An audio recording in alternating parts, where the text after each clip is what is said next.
Good morning everyone, welcome back to my সম্পাস blog channel. সকলকে অনেক অনেক স্বাগত জানিয়ে আজকের ব্লগটা শুরু করলাম। প্রথম থেকে শেষ পর্যন্ত দেখা অনুরোধ রইল। আর তোমরা সবাই কেমন আছো? আশা করবো যে যেখানে আছো সকলে ভালো আছো, সুস্থ আছো। আমরাও ভালো আছি। আর এদিকে আমার মেয়ের অবস্থা দেখো, জানলার উপরে উঠে দাঁড়িয়ে আছে, এত বদমাস। ওকে দেখে মাম্মাম শিখবে না বলো? যখন ওরা থাকবে না, বাড়ি ঘরে স্কুলে যাবে, তখন আমার না এইসব টেনশানগুলো আমার উপরে পড়ে। তখন ও ওইরকম বেয়ে বেয়ে ওঠে, কাজ করবো না ওকে দেখবো। তারপরে দেখো এখন চলে এসেছি, এই যে মাছ ভাজা বসিয়ে দিয়েছি, কারণ আজকে রবিবার, মাংস আনতে বারণ করেছি, কারণ দোলের দিন মাংস এনেছিল, খেতে একদমই ভালো লাগছিল না। আর গরমও পড়েছে, তাই বললাম এমন কোনো মাছ নিয়ে আসো পাতলা ঝোল করব সেই রকম। তার মধ্যে আবার দেখছি মাছের মাথা নিয়ে এসে, আমার মাছের মাথা দিয়ে না মুড়ি ঘন্ট আমার খেতে খুব ভালো লাগে। কিন্তু তারপর ভাবলাম না, ওটা করতে একটু ঝামেলা আছে, তার দিয়ে একটু ডাল করে দিই। কারণ মেয়েরা বলছিল বাপি মাছের মাথা আনলে না মা একদিন ডাল করো। তো তাই ভাবলাম, কথাটা মনে পড়ে গেল। কারণ ওরা যেটা খেতে ভালোবাসে না সেটাই আমি করার চেষ্টা করি। আর মাছের মাথার ডাল হলে, আলু ভাজা হলে না আমার মেয়েদের ভাত খাওয়া হয়ে যায়।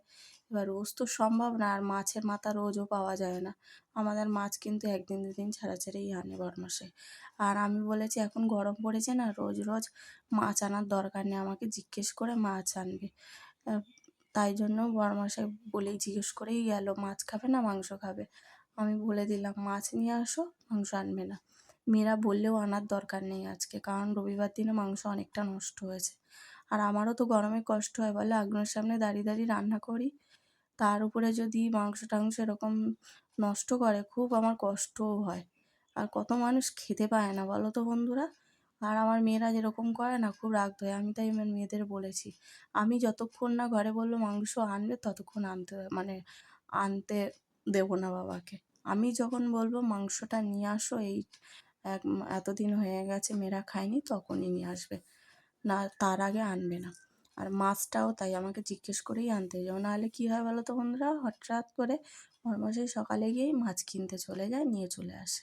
সব দিন খেতে ইচ্ছা করে না গো বন্ধুরা, জানো মাছ। মনে যেন এক এক দিন টক ডাল খাই, একদিন তেঁতো দিয়ে ডাল করি, বা একদিন নিরামিষ পাতলা ঝোল করি, এইরকম।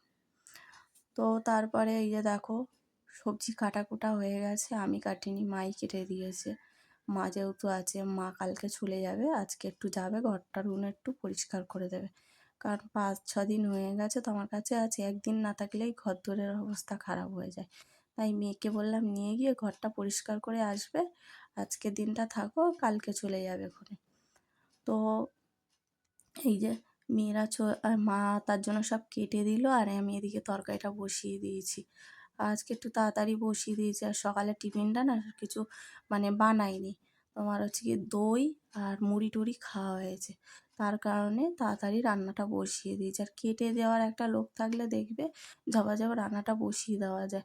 আর আমি একার হাতে কাটি, আবার রান্না করি, তো অনেকটা বেলা হয়ে যায়।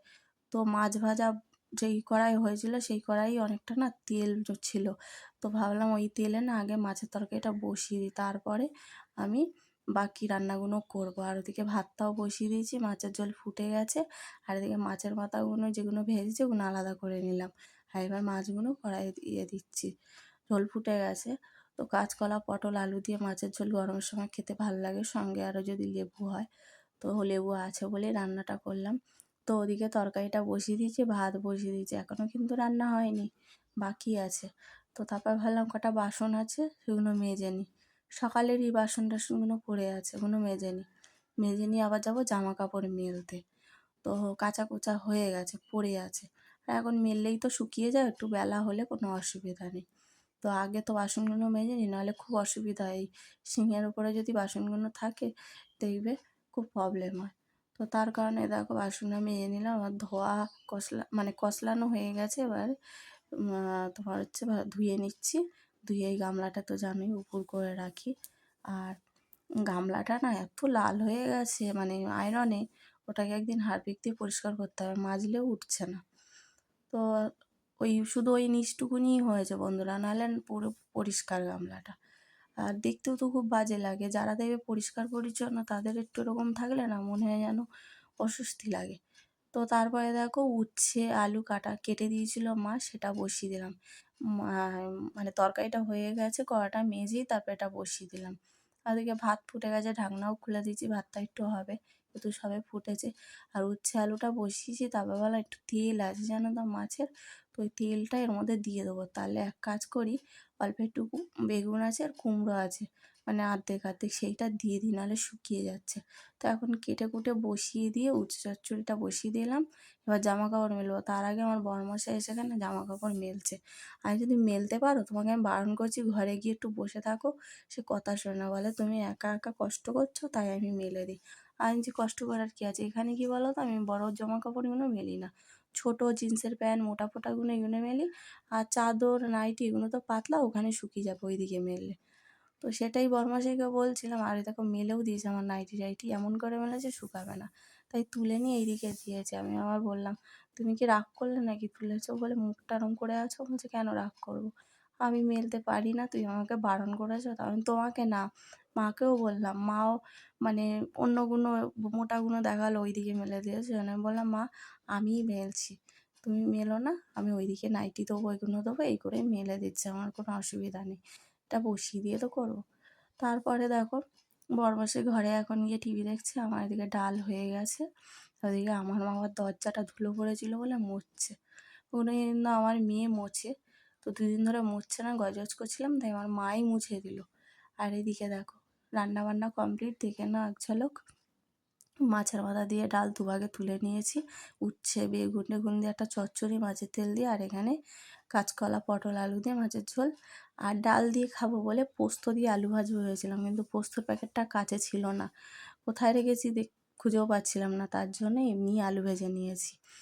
আর এখানে সবাই মিলে খেতে বসে গেছি। বড়মশাই এবার পাতা নিয়ে এসছে দেখো কিনে, বলে যখন ইচ্ছা করবে না তখন পাতায় খেয়ে নেবে, বলে মাছ দেওয়া না আছে। আচ্ছা, আর বড়মশাইকে থালায় দিচ্ছি, আর পুচকুসোনাকে আর মেজো মেয়েকেও থালায় দেবো, আমরা তিনজন পাতায় খাবো, বুঝেছো?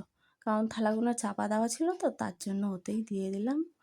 আর এখন দেখো 7টা না 8টা মতন বাজে, আজকে না চা খায়নি, আর মা বাড়িতে গেছিলো চা খেয়ে এসছে, বললো চা খাবে না, তাই জন্য বরমশাইয়ের মতন চা করে দিয়েছি। আর এখানে বসে গেছি, পরের দিনে রান্না করবো মোচাটা, তাই। আর ওদিকে আমার মা নিচে দেখি বসে আছে, বসে না কিন্তু, হঠাৎ করে দেখি নিচে বসে আছে, জানি না কি হয়েছে, মন খারাপ নাকি খারাপ। আমি তখন বললাম, নিচে বসে আছে কেন, ওপরে গিয়ে বসো। বলে না ঠিক আছে, কথাও বলছে না, মুখটা যেন কেমন করে আছে, হঠাৎ হঠাৎ করে যে কী হয় আমি জানি না বন্ধুরা, বুঝতে পারি না।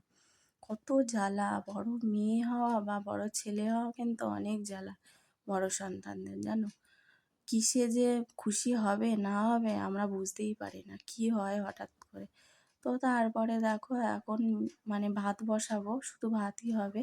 আমি চাল ধুয়ে একদম গুছিয়ে রেখেছিলাম, বলি পরে বসাবো, আগে মোচাটা কেটে রেখে দিই পরের দিনের জন্য, বসে আর থাকবো, তার থেকে কেটে রাখি। আর এখানে এই যে ভাতটা এখন মানে বসিয়ে দিলাম, গ্যাসটা ধরিয়ে দিলাম। এবারে না একটু দুধ আছে, দুধটাও জাল দিয়ে রেখে দেবো, মনে হয় না আজকে মেয়েরা বা বরমশাই দুধটা খাবে, ফুটিয়ে রেখে দিই, কালকেই খাবে। আর দেখো 500 দুধ জাল দিয়ে কয়টুকুনি লাগছে না, একদম লাল হয়ে গেছে জাল দিয়ে জাল দিয়ে। আমি দুধে একটুকুনি সামান্য জল দিয়ে প্যাকেটটা ধুয়ে, নাহলে জলই দিই না। আর এখানে সব রান্না বান্না আছে, এখানে শুধু ভাত বসিয়ে দিয়েছি, আর দুধটা জাল দিয়ে রাখবো, পরের দিন হয়ে যাবে। তারপরে এই যে খেতে বসে গেছি, বরমশাইকে ঘরে দিয়ে এসেছি, আর এই যে এখন আমরা এখানে খেতে বসে গেছি। তো আর মেজো মেয়ে আর বড়মশাই ঘরে খেতে বসেছে। চলো তাহলে খাওয়া দাওয়া করে নিই, আজকের মতন ব্লগটা এখানেই রাখলাম, আবার নেক্সট ব্লগে দেখা হবে। সকলে ভালো থেকো, সুস্থ থেকো, সবাইকে গুড নাইট, টাটা।